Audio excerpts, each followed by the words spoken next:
A'udzubillahi minasyaitonirrajim. Bismillahirrahmanirrahim. Siyatan muna sa mulakhas ilmu sarf, yani mana sumakampat ang pagkataw sa sarf, mamu ang pagkataw sa sarf. Shortcut, pag-aaral natin sa sarf. Shortcut lang ang pag-aaral natin dito sa sarf na ito. Tasrifu sarf al-mujarrad lisulasi, yani makna ito na so kapambahubatanu sa kanupiel anto tasrif al-fi'al al-mujarrad as-sulasi, kapambahubatanu kanupiel anto trutiman. Ibig sabihin, pagbabago natin sa mga af'al na tatlo lang. Ang tatlo yung nakaraan na pinag-aralan natin na tatlo lang ang kanyang letra. Tutimam bi harpin, masu fa'ul fi'al, lamul fi'al, ainul fi'al. O di kaya fa'ul fi'al, ainul fi'al, lamul fi'al, fa'ala.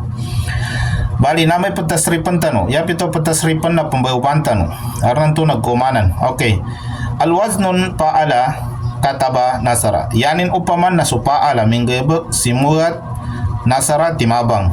Ang kanyang halimbawa fa'ala gumawa o nagtrabaho, kahit ano, importante maintindihan natin kasi wazanan lang ito. Siya ay kukuhanan ng halimbawa ng kataba. Kataba, sumulat. Yan sa Maguindanon, simulat. Nasara, tumulong. Sa Maguindanon, timabang. Okay. Al-Qismu Sahihun Salim. Dito tayo sa Qismun Sahihun Salim. Ano ba ang ibig sabihin ng Sahihun Salim? Ang Sahihun Salim ang ibig sabihin ng Sahihun Salim, ito ay mga fi'il na ito, tinatawag silang Sahihun Salim. Para ha, marami pa dyan. Para ha, jahaba, o di kaya ano dyan. Ang ibig sabihin ng Sahihun Salim, para madali nating maintindihan, Sahihun Salim, ang fi'il ay hindi pumasok sa kanya ang mga harfu illa. Ano ba ang harfu illa na yun? Alif, waw, ya, yun ay tinatawag na harfu illa. Kapag sila ay mapapasa loob ng mga af'al, kumbaga mapunta siya dito sa unang harf o di kaya sa gitnang harf sa dulo, ay yun ay tinatawag na harfu illa o di kaya mu'atal. Tinatawag siyang mu'atal. Bakit siya tinawag na mu'atal? Dahil sa pumasok sa kanya ang harfu illa. Pero inshallah, wag muna tayo dyan para hindi po kayo malito. Ang importante lang naintindihan natin kung ano ba ang Sahihun Salim. Ang Sahihun Salim ay hindi pumasok sa kanya ang mga harfu illa. Ang harfu illa, ulitin ko, alif, waw, ya. Okay. Tasriful fi'al. So kapag tasrif sa kanufi'al, apa'ala kataba, aron sa sawalo siya, natagag ko na niya nasara, kung mga ganing iskita mano siya tabo, mandiripat tabon. Biaras kanu bimataw niya, inshallah. Filmadi siya sa kanu, luro pumadi. Niya ba ipatasripon tano?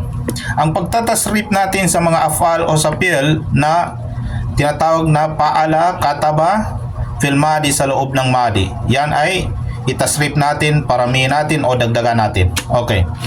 Damair. Ano bang ibig sabihin ng damair? Yapito ada damair na sa mga damiran to, sa mga tandaan to ting damairul gaib. Yani mga sa mga tandaan to sa gaib. Ang mga palatandaan sa gaib, ang ibig sabihin ng gaib ay absent. Kumbaga sa pag-aaral, kapag tinawag si Ahmad, hindi siya nakasagot, ibig sabihin gaib siya. Yun ay absent. Okay. May kling paliwanag lang sa pag-aaral ng sarf kasi ang cellphone ko napaka ikli ng kanyang video.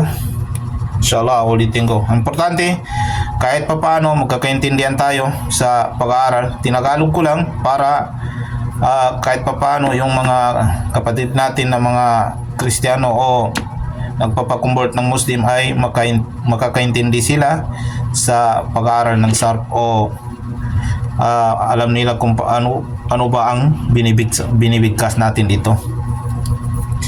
Okay.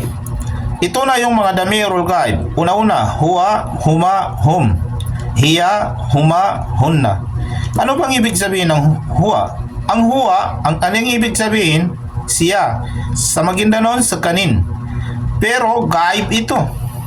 Okay.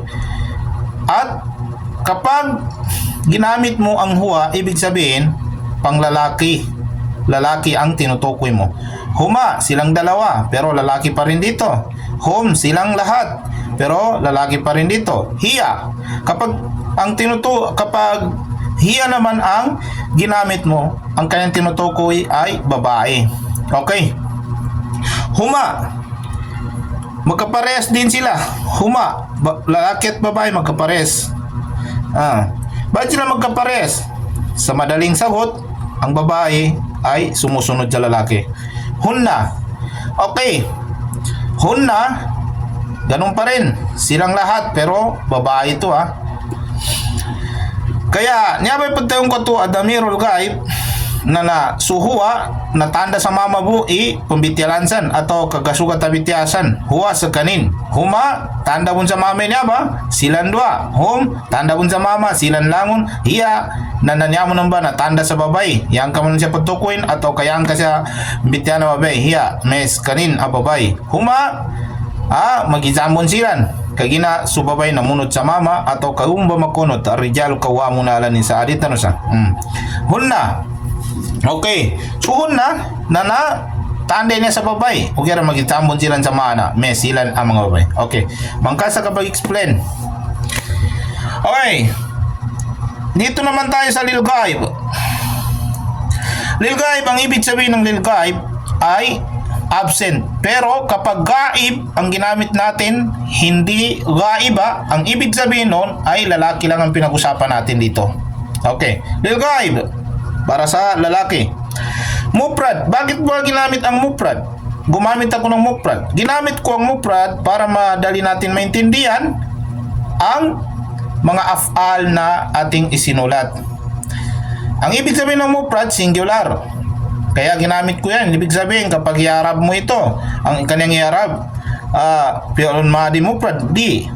Dagkan ibig sabihin niya, pag i-araban ng kanya ng mufrad. Ginamit ko yung mufrad nan, kan dumaganta, makatsap, maganta kasabutan niya na sa kanina na singular. Yapito singular na sa katobo. Ibitiani. Okay. Musanna. Ito ka ginamit ko musanna. Dagkan na yan manay pag i-araban ng kanya musanna. Hindi ibig sabihin na ginamit ko musanna para i-arab mo ito ay musanna siya. Ginamit ko musanna kan dumaganta katawan, inya fi'il na musanna sa kanin. Jamon, ginamit ko mo ni jamon, ngito ka ginamit ko jamon. Kanayanin mana i-jamon na. Ya kapag i-arab dyan na, paaluan yan na, jamon, di. Amin kasi sa mga pananahat, yata pagkamuatan niya mo na, tiging paalu, fi'alun mapa'il, atau ka paalana, fi'alun madi, wow, na fa'il, di. Dekana, di tanuburo panin to, kaya nagparawinan sa nahu. Very importante niya kapangagyan niya sa sarpa. Dahil nasubay karakalin yung mga tao, balugto tabo na ikamananin sa wapsaranin pangagi sarpa. Nakana ko yapat daw ni Maya rin sa patilang ko. Kaya very important, napaka-importante sa atin lahat ang pag-aaral natin ng sarp para malaman natin kung ano ba ang ibig sabihin ng na-count natin ng mga af'al o mga fi'il. Okay.